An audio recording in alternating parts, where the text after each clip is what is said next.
همین تفلک‌ها را ذل کنین، 2 دقیقه جنگ میکنن، 2 دقیقه بعد آشتی است. کینه ندارن، کدورت ندارن، بدبینی ندارن. خوب کتی سیلی بزنش، 1-5 دقیقه کت قار میکنه، میگه برو پدر کتت گپ نمیزنم. باز 2 دقیقه بعد که شد پس میخواد در بغلت میپرتد. نفس طفل نفس مطمئنه هست.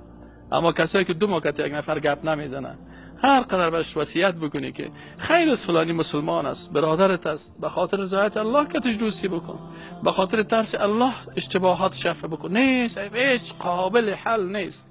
هیچ لا اله الا گفتن از او، نماز از او، عبادت از او، کلش اوسو میزنه فقط به خاطر یک اشتباه کوچک صاحب کت از او کوچک کت از او دشمن سرسخت.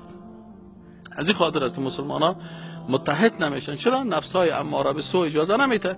2 نفر همسایه با هم جور نمیان، 2 برادر سر یک دسترخوان جور نمیان، 2 نفر مامور مسلمان در یک چوکی شیشتن با هم جور نیستن، 2 کارمند در یک دفتر با هم جور نیستن. همیشه ببینید دشمنی زدن کی است. نفس مطمئنه نفسی است که در او کدورت نباشه، در او بدبینی نباشه، در او دشمنی نباشه. فکر بده که پیش از رسیدن مرگ توبه بکنیم.